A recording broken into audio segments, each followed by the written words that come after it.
Warren from Tacoma asks, what is the best Christmas gift you've ever received? Interesting question. I believe it was the present I received when I was all of 11 years of age, growing up back in Oklahoma City. Quick backstory. The summer before that Christmas, when I was still 10, didn't turn 11 until December 4th, but when I was still 10, I worked my tail off all summer at my father's little hole-in-the-wall barbecue joint. I don't know what I made, I think I made like a quarter an hour. I don't know. But I saved up my money because I wanted to go spend a week at a boys' camp called Eagle Lake up in the Rockies outside of Colorado Springs. I wound up taking the bus all the way from Oklahoma City to Colorado Springs for that week-long camp, in which we lived in what were actually teepees, giant teepees, tents, I guess you could call them, but they were actually teepees. And each day you could participate, you could choose to actually sort of go to school to learn different activities, different sports. And then they had an Olympics on the final day of camp. Lots of competition. The ages at the camp ranged from 10, so I was the youngest, to 16. And so that week I took archery because I was intrigued with archery, bows and arrows.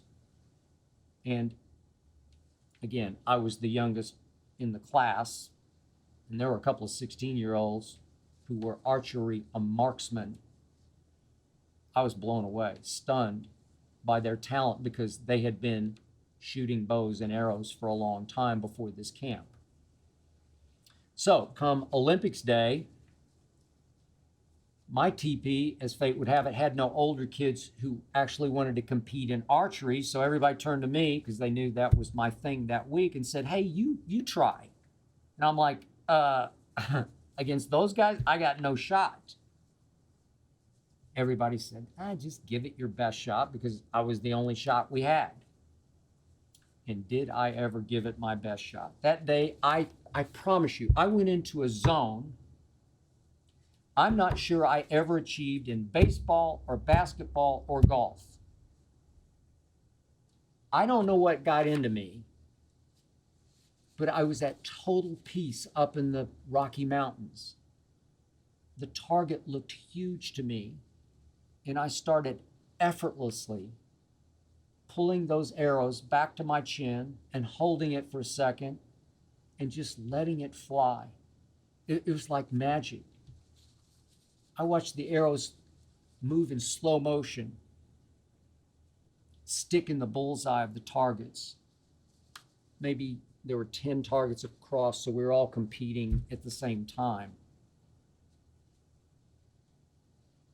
That day, believe it or not, at age 10, I won the bronze for my teepee, came in third.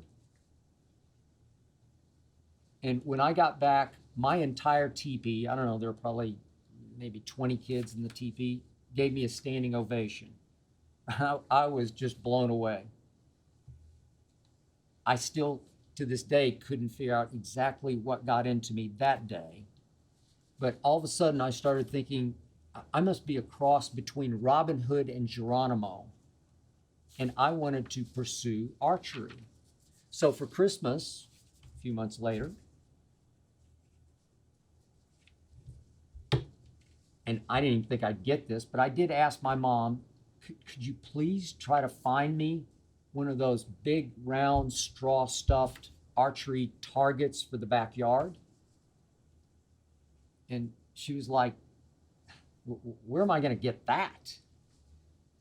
My family wasn't that big on Christmas, but I guess she dispatched my crazy father to go find one on Christmas Eve. That's all I can figure out. I did work that late shift that night on Christmas Eve because I was off from school with my father at that barbecue joint on the south side of Oklahoma City. And as we rode home, he drove a panel truck that he used for catering sometimes. We're driving home, maybe halfway, and all of a sudden, we never spoke much to each other, didn't really like each other. But I'm just 11, so I can't drive back and forth to the barbecue joint. But all of a sudden, he points into the back, into the dark in the back of the panel truck. He says, "There's your Christmas present." I turn around, I look, and right there was an archery target, big as life, sitting in the dark, uncovered, in the back of the panel truck. I hadn't turned around to look at it. And obviously, I'm thinking, great, you just killed the surprise. Would I not have been happy to get up on Christmas morning and see that under the tree, and now he had killed the surprise? But that, ladies and gentlemen, was my weird, creepy, crazy father, who by that point was about halfway through a giant paper cup of vodka and Coke. The punchline of this story is that Ernestine would probably tell you that when it comes to Christmas presents,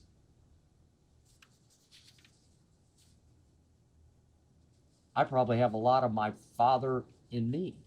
I hope you enjoyed that video. You ready for more? Make sure you click that subscribe button for all the exclusive content from the Skip Bayless Show. And don't forget to check out the full episode of the show wherever you get your podcasts by clicking the link in the description.